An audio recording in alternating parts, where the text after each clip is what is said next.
नमस्कार, कशिश news star digital platform देख रहे हैं आप। मेरा नाम आशुतोष है और बगल में है प्रीतम। इनसे जानेंगे चूँकि अब से थोड़ी देर पहले ही शिक्षा विभाग के अपर मुख्य सचिव एस सिद्धार्थ का तबादला कर दिया गया है।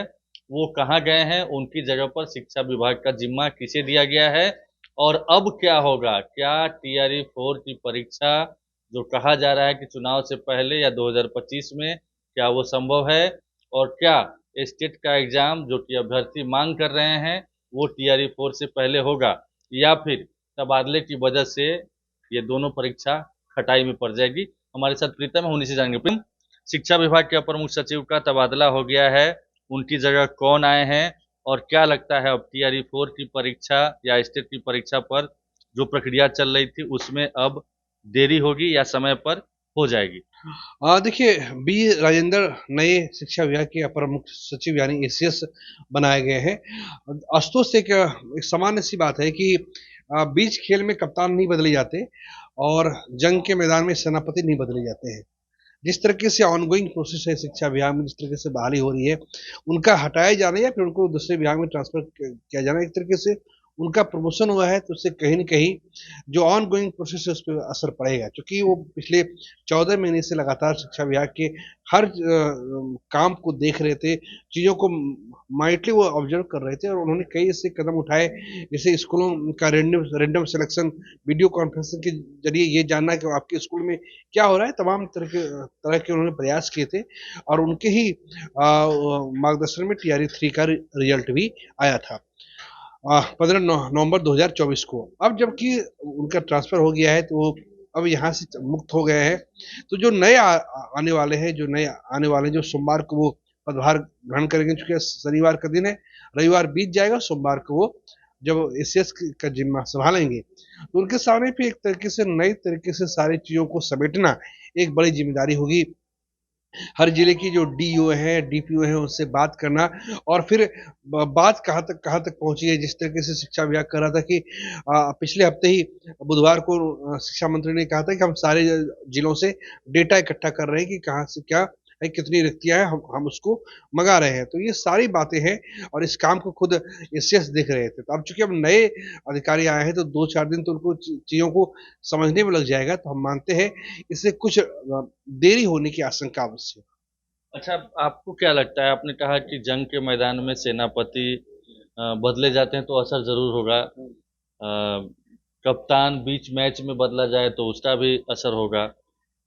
मुझे लगता है कि शायद कुछ और समय बचा था, इनका कार्यकाल था नवंबर तक या उस समय तक। उससे पहले अचानक अगस्त के लास्ट वीक में क्यों? क्या लगता है डिसीजन लेने के पीछे की वजह क्या रही होगी? देखिए, ये तो सरकार को सोचना है, तो सरकार का अपना अधिकार होता है, उनका अपना क्षेत्र होता है, लेकिन ये एक तरीके से अप्रत्याशित है। किसी ने इसकी कल्पना नहीं की थी। हम लोग ये मान के चल रहे थे कि नवंबर तक का चूंकि इनका संभवतः इनका कार्यकाल था, तो नवंबर तक ही रहेंगे, उसके बाद फिर यहाँ से रिटायर हो जाएंगे।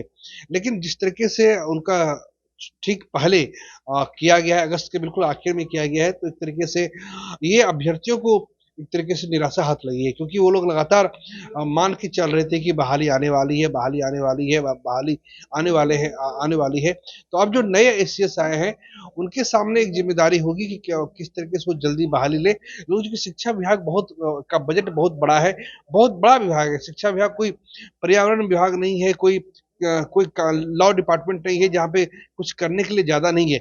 यहाँ पे करने के लिए बहुत ज्यादा है। सबसे बड़ा बजट, सबसे ज्यादा भारी भरकम वाला बजट वाला कोई विभाग है तो शिक्षा विभाग है। 70,000 करोड़ यहाँ पे सरकार आवंटित करती है और 6 लाख से ज्यादा केवल शिक्षक हैं, हेडमास्टर हैं, प्रिंसिपल्स हैं, प्रोफेसर हैं, तमाम तरह के लोग हैं। तो अब उनको देखना पड़ेगा कि जो नए लोग आए, जो नए एसीएस आए हैं, वो किस तरह से चीजों को समेटते हैं, किस तरीके से वो लोगों से कम्युनिकेशन को उनको भी जहाँ तक मुझे लगता है अभी प्रभार ही दिया गया है, अतिरिक्त बिल्कुल प्रभार। उनको अतिरिक्त प्रभार दिया गया, यानी वो फुल फ्लेज्ड नहीं है, वो फुल टाइमर नहीं है। अगर आप प्रभार में है तो प्रभार का काम प्रभार टाइप का होता है।